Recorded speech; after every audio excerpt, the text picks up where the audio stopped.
Hello, my pack, my tribe. Welcome to Howling After Dark. Tonight we're talking about the spirits of the air. Hauntings involving famous historical aviators. Including some recent stuff discovered very recently about Amelia Earhart and Charles Lindbergh. However, I usually mark my broadcast as explicit, and that's for one reason. I'm a very passionate person, especially when it deals with the paranormal. I have a really big problem with closed-minded people.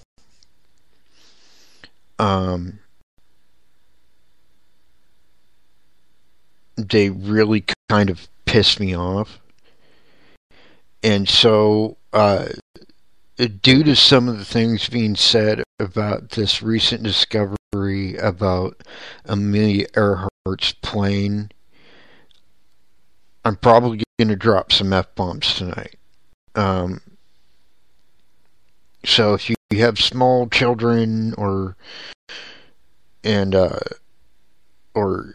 you're just easily offended, you may not want to listen tonight. Or you may want to send your kids to bed or what have you. Because here's the thing, okay? I knew it to be true the first time I heard it. That they have indeed found Amelia Earhart. I know it.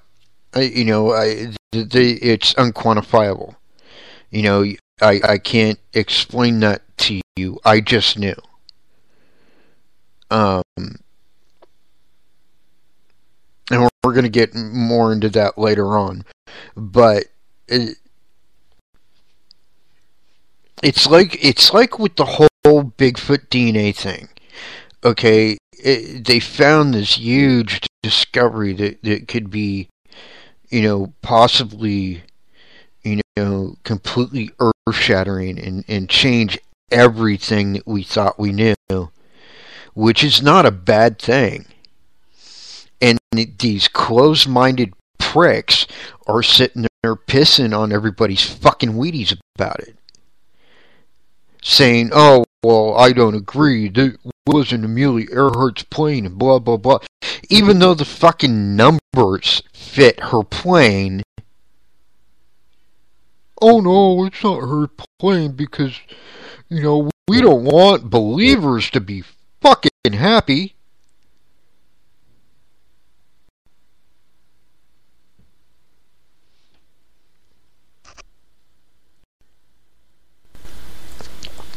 Because here's the thing. I don't even know what it is about Amelia Earhart and Charles Lindbergh and the Wright brothers and all these early pioneers in the world of aviation. I don't know what it is about them. They themselves were probably skeptics. Well, I know Charles Lindbergh actually wasn't. He was actually kind of a closet spiritualist, but we'll get into that later too. But there was just something on a spiritual level about them.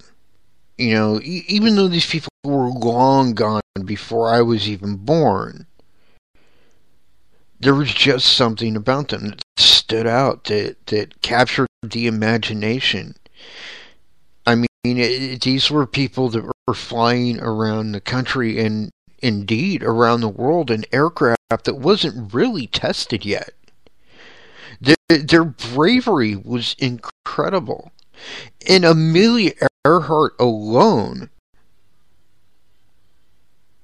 she deserves respect. This is not only a woman who who defied gravity, as it were. This is a woman that was a pilot in a time when women weren't really allowed out of the kitchen.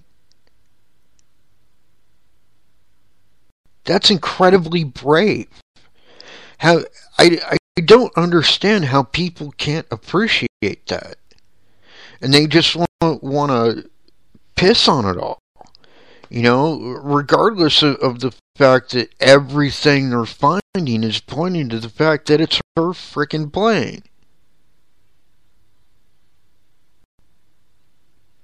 I understand that these people that are saying this stuff are scientists and archaeologists and you know, they enjoy like that professional status in their field.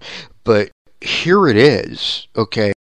And I hope some of these people are listening tonight, because I'm going to be brutal and blunt about this. You need to shut the fuck up. Because honest truth is you had your time. It's our time now. You fought for people to take you seriously, and now people do. Well, now it's our time to get people to treat us seriously, because it is serious. It's not to say that you can have a good time in this field. Trust me, we do. We have laughs galore when we investigate with the spirits that we interact with. Most of them are quite funny. Like Paul, who I've talked about on other broadcasts, and Donnie. But that doesn't mean that we shouldn't be taken seriously. And so all these closed-minded, like Harvard, MIT, like, oh, we're serious scientist types, need to shut the fuck up and keep their opinions to themselves. Because people take them seriously. And every time one of these assholes opens their mouths about some new discovery, it sets us back years, sometimes even decades. Do you understand? Like, look at the Bigfoot thing, okay? Do you understand? We had solid physical evidence that Bigfoot exists, and they pissed all over it, and now nobody believes it. They've got us doubting ourselves.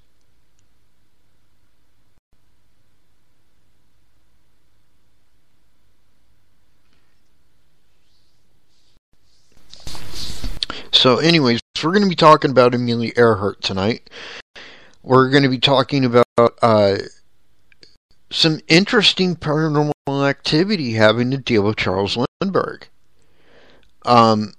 Stuff I kind of knew, but I didn't know that there was an actual story behind it. I thought it was just kind of like a rumor. But it turns out there may actually be something to it, and I don't want to ruin the surprise of that, so we're going to be talking about that tonight too. We're going to be talking about a haunting connected to the Wright brothers. We're going to be talking about haunting connected to, well, actually a couple hauntings actually connected to Howard Hughes.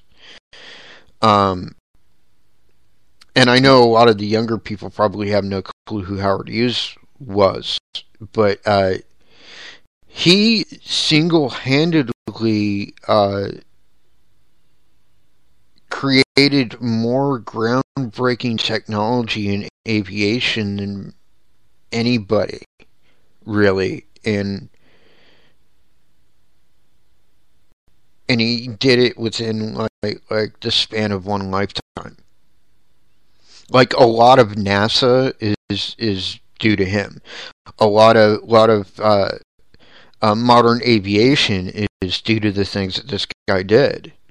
The fact that we have a C, what is it? It's the C-130 Hercules, that huge military transport plane, the kind that they can actually transport tanks in. That's because he came up with the Spruce Goose, which was the first attempt at that. And so we're going to be talking about him tonight, and we'll get to him shortly. Actually, we're going to talk about him right now.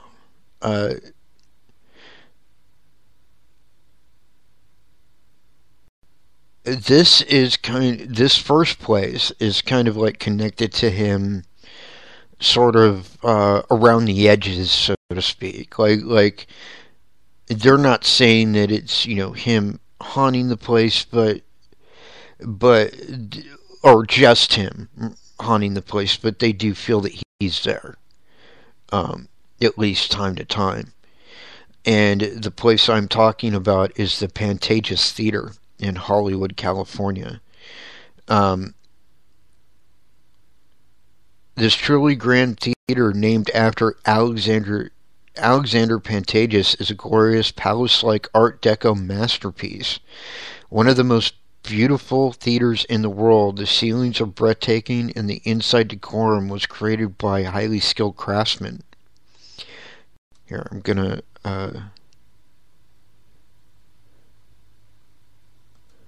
post this in our chat room.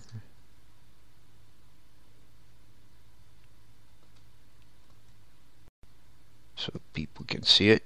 And I want to say hi to Jeremy and whoever else is in our chat room, probably Reagan or Becca. But regardless, hello, everybody. Nice to see you always. That's the outside of the Pantages Theater right there. You can see, yeah, it's a little faded now, but you can tell that, like, in its heyday, it was incredible. It was truly like one of those movie palace type places. Let's see. Let's see if they've got any. Well, they don't have any on the site, but I'm going to see if they have any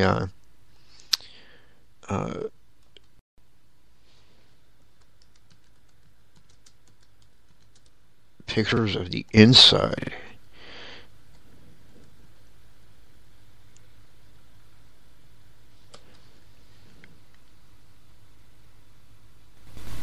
Because it's incredible.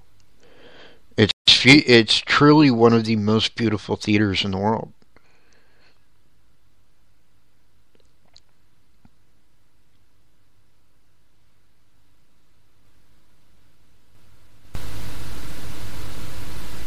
Here's a good one.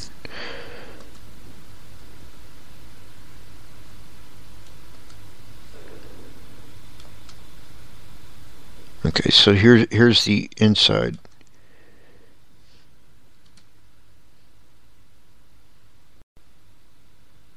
It's telling me it's too long. Okay, let me find another one.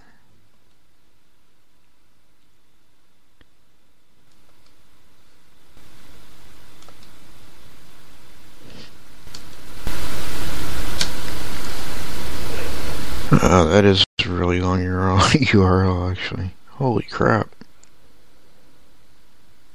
Holy crap, that thing's huge.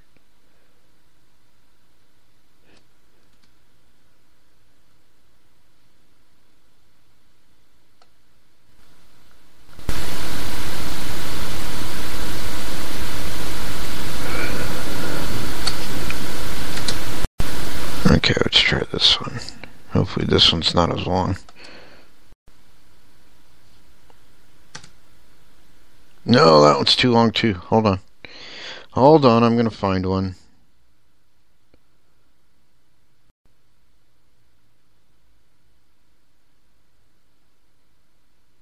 Okay, but supposedly this theater is haunted by Howard Hughes.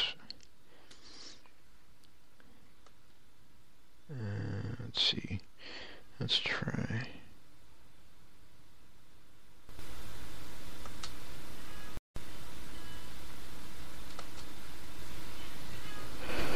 Here, let's try it this way.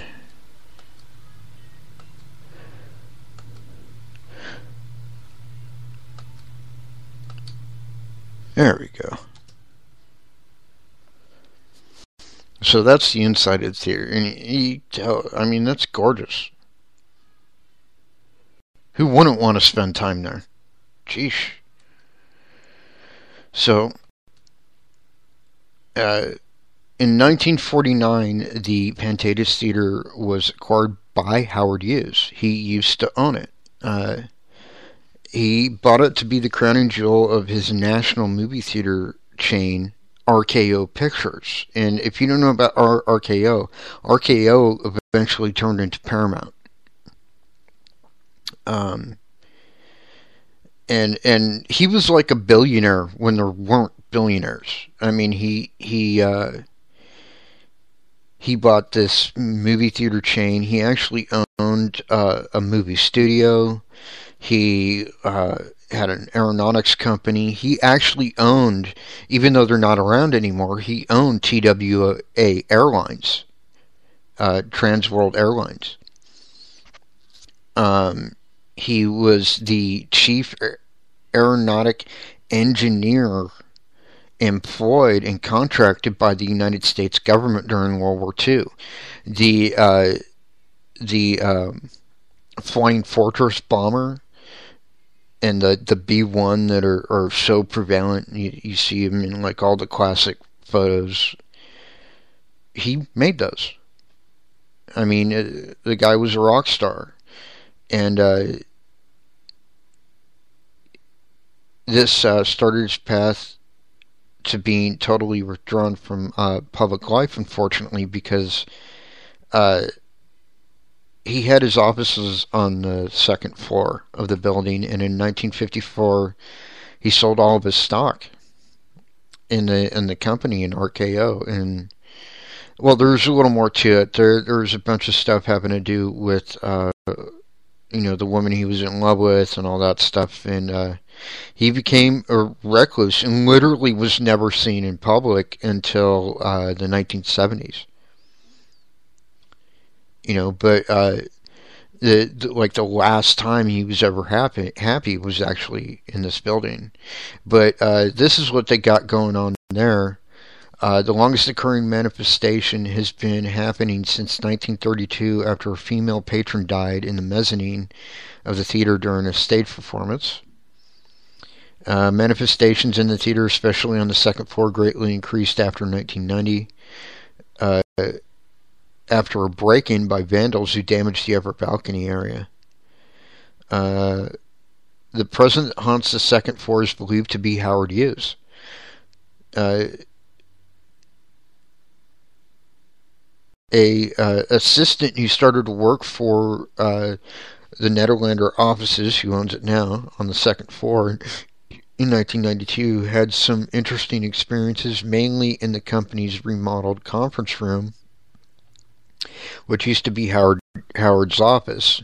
She felt a presence which sometimes took the form of cold spots and a passing wind when no air conditioning was on.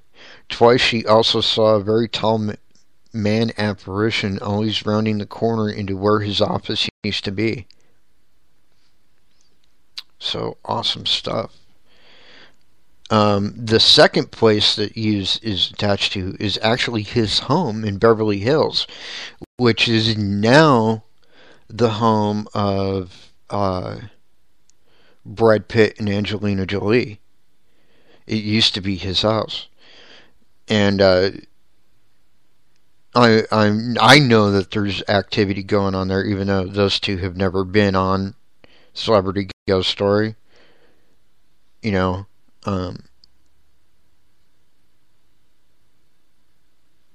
But I do happen to know that, and there's something to that. Let's see. Okay, so up next, we're going to talk about Charles Lindbergh. For those that don't know about Charles Lindbergh, let's do a little history lesson here.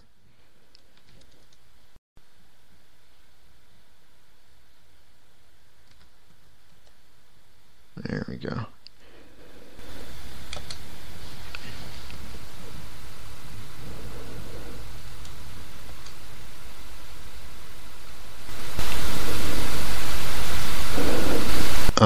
Let's see.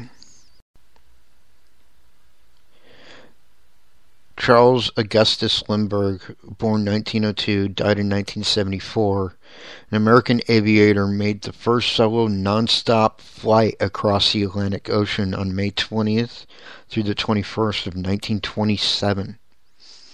Other pilots had crossed the Atlantic before him, but Lindbergh was the first person to do it alone, non-stop. He flew a very famous plane. It was really kind of one of the first of its kind, because almost in 1927, practically every plane was, like a biplane. It was really kind of like the wings were like wire suspended, and there were double wings, like a biplane, and it was all open cockpit and all that stuff. But he flew a very famous plane called the Spirit of St. Louis on that flight, and he later on met with a lot of tragedy, really.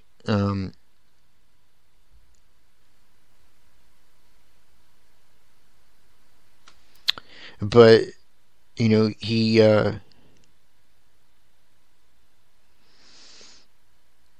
he was also involved in medical research. He actually invented an artificial heart in between 1931 and 1935. And on March 1st, 1932, his 20-month-old son, Charles Jr., was kidnapped from the family home in New Jersey. And about 10 weeks later, his body was found in 1934. Police arrested a carpenter named Bruno Richard Hauptmann and charged him with the murder. And ironically speaking, Hauptmann was actually on the same cell block at the same time as Al Capone was being haunted by one of his victims from the Valentine's Day Massacre at Eastern State Penitentiary.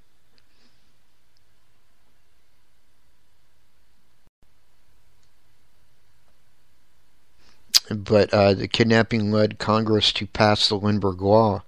This law makes kidnapping a federal offense if the victim is taken across state lines.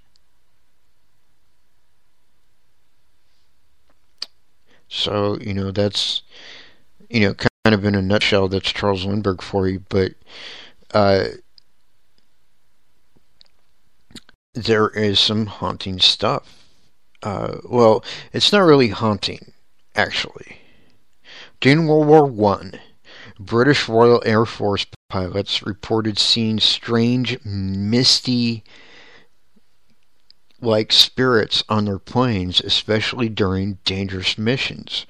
So many pilots saw them, they started calling them gremlins. These sightings were kept quiet until 1922. The reason this secret was kept was not because the witnesses were embarrassed to talk about these gremlins, but rather because they held a superstitious belief that it might bring bad luck to acknowledge that these spirits were even there. Whether gremlins are real or just imagined in the stories that surround them, they are very interesting. During World War II, in 1939, a British bomber squadron in India were plagued by several incidents of sabotage on their planes by gremlins. Since World War II, gremlins have been seen around the world on both civilian and military planes to this day. Most encounters with these gremlins have been friendly, but some have been known to play poltergeist-like pranks upon air crews. Some activities attributed to them include drinking fuel, boring holes in planes, biting through cables, severing fuel lines, slashing wings with scissors, and punching and pinching gunners and bombardiers as they line targets up in their sights. Pilots have blamed them for poor landings, but they also have credited them for helping to fly badly damaged planes to safety. See, that's the part you never hear about in, like, the popular media back in the day, is all, oh, well, gremlins are bad. You never heard anything good about them. But anyways, several World War II pilots named their aircrafts after them, and several books were published in the 1940s that mention them. Gremlins have also been seen in factories, and they have been compared to mine knockers, except for the fact they appear to have modern high-tech knowledge. Those who have talked with them report they know a lot about technology, meteorology, engineering, and aerodynamics. Gremlins, just like knockers, live among humans and appear to help them keep alert. Various descriptions of gremlins have been given over the years. During World War II, some were described as 6 inches tall with horns and wearing black leather suction shoes. Another description stated they looked like a cross between a jackrabbit and a bull terrier. Still others described them as 1 foot tall, human-like in appearance and wearing red ruffled shirts and green breeches. Some have even described them as having webbed feet with fins on their heels. One famous witness was Charles Lindbergh. In 1927, as he made his historic flight across the Atlantic Ocean, he reported seeing several of these gremlin spirits in his aircraft cabin. In the 9th hour of his 33-and-a-half-hour flight, he started to feel detached from his surroundings. He stated that he found himself surrounded by a group of vaporous gremlins. They spoke to him, thereby keeping him alert. They seemed very knowledgeable about navigation, and they also reassured him that he was safe and everything was all right. Lindbergh didn't reveal this strange experience until his book, The Spirit of St. Louis, was published in 1953.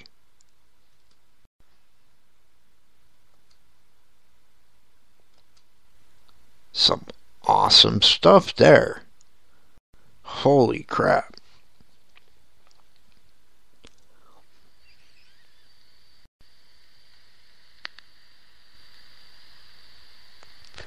Now, see, I have a theory.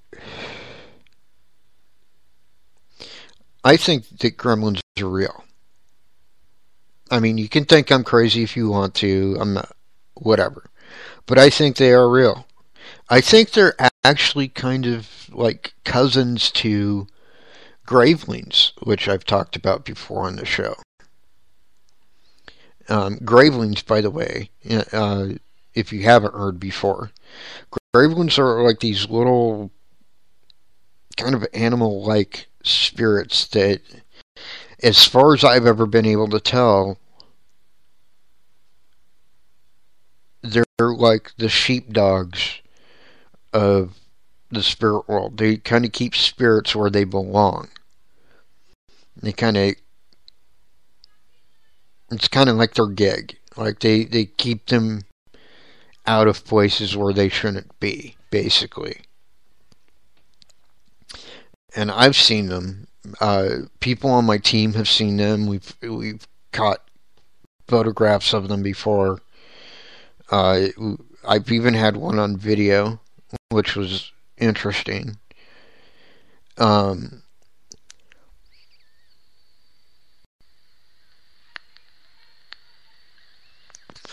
Sorry. So I do think gremlins are real. I think they're kind of related to that. Only, unlike gravelings, gremlins can have conversations with people.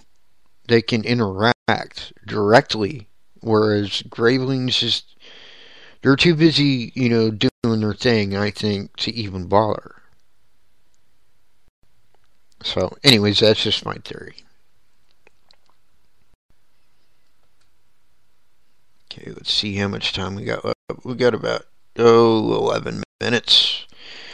So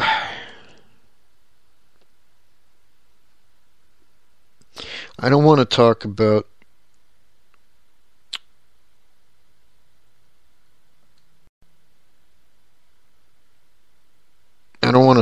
Amelia Earhart yet. I want to save that.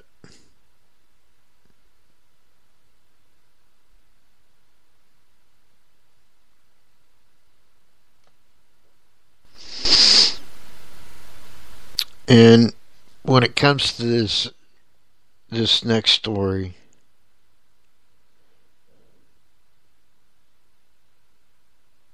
oh, come on, there it is.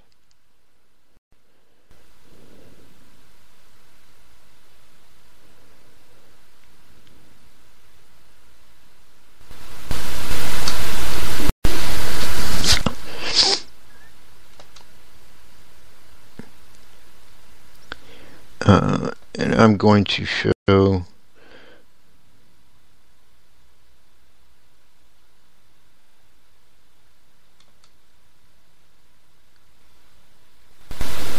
as soon as it allows me to. I guess I gotta sign in. Alright.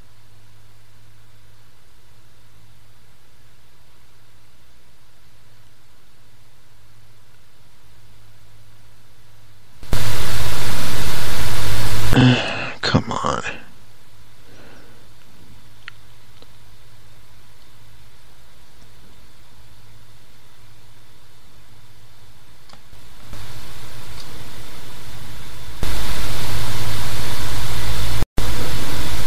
I don't give a shit. Okay.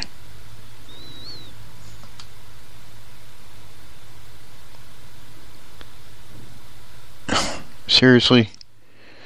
Okay, Pinterest sucks, by the way. It doesn't just let me do what I want to do.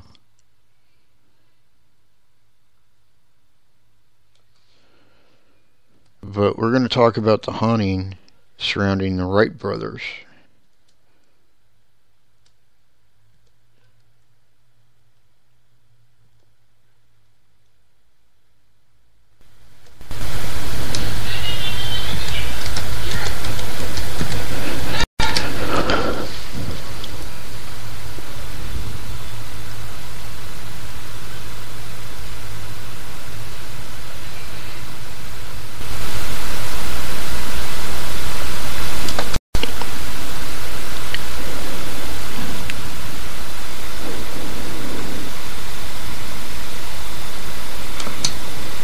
Okay. No, I don't want to watch a stupid video. Ugh. I hate it when I can't find stuff when I need to find it. Or when Pinterest does stupid stuff, it won't let me get to the article without having to sign in, and it wants me to do all this other stuff.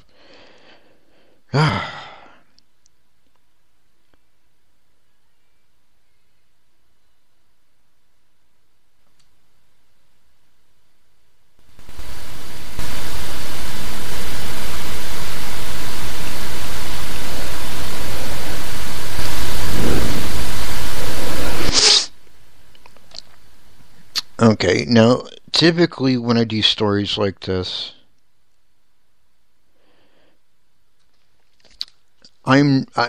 it's never my intent, unless it's somebody I actually know and have had some kind of experience with, to advertise for people. It's not that that's a bad thing per se. It's just that it's just something I don't do. I don't even fully understand why. But I'm going to kind of advertise a little bit through this story for this guy by the name of Leon Bay.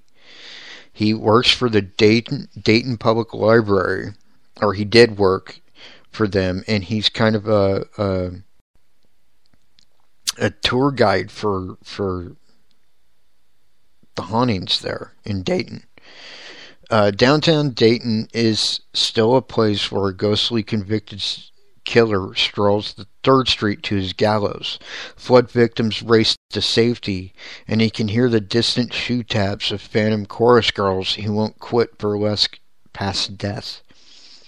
On your own, you won't see them, but with Leon Bay, the ghosts, business moguls, rogues, and angels of the past materialize. Bay, a history-obsessed retired Dayton Metro Library employee, has made a new career for himself. With the 100th anniversary of the Great Flood in 2013, Bay assembled a new program that will take participants on a dramatic tour of survival amid catastrophic destruction. He takes a 1-hour presentation on the road to Dayton Metro Library branches, which begin in February.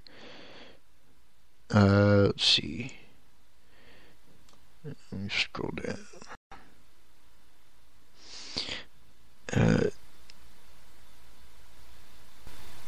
Bay, who is 69, is downtown's time tunnel tour guide.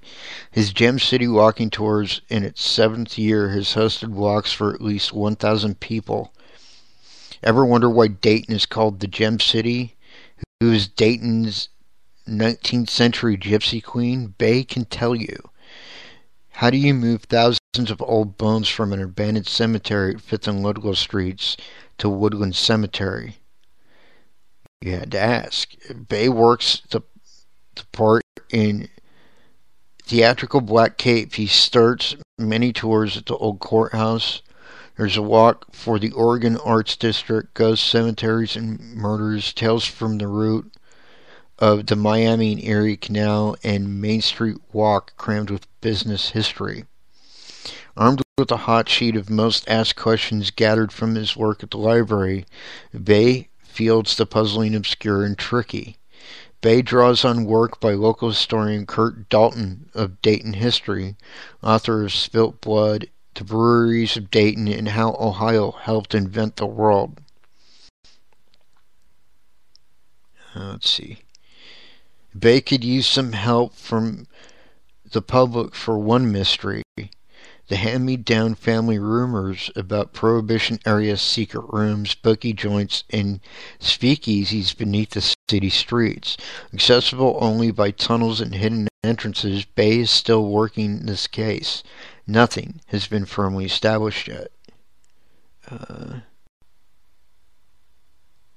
Typically, it's major cities that have walking tours, famous ones including gangster John Dillinger's haunts in Chicago, and a Dallas tour that commemorates the assassination of President John F. Kennedy. Such tours were more common in earlier decades. Dalton says the internet and wider access to historical data has put a damper on them. People are less inclined to be entertained outside the home than they used to be. I agree, which sucks. See.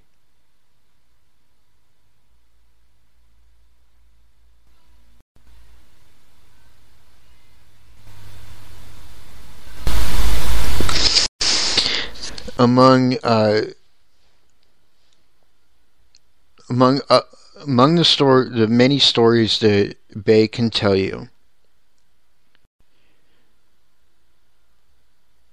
is about the home of the Wright brothers, just outside of Dayton.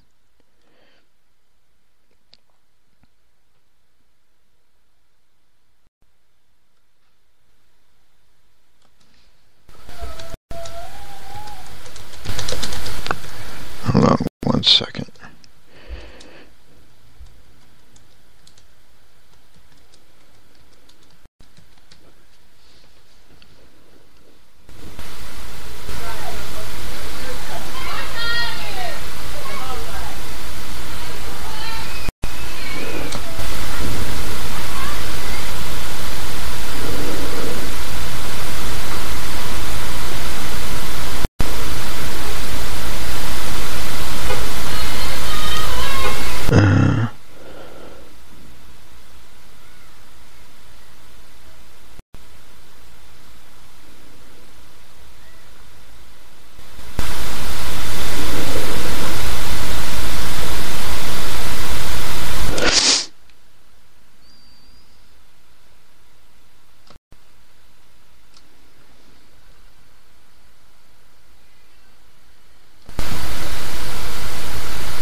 Sorry about that. I kind of lost my place there.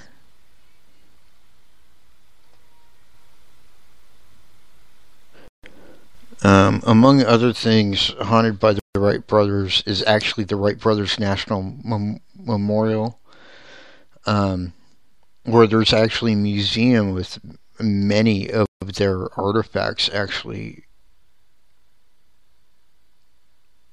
within the grounds. Also, the site where their home was is also very haunted. People have reported, among other things, shadow figures, full-bodied apparition of not only the brothers themselves, but of their wives and children.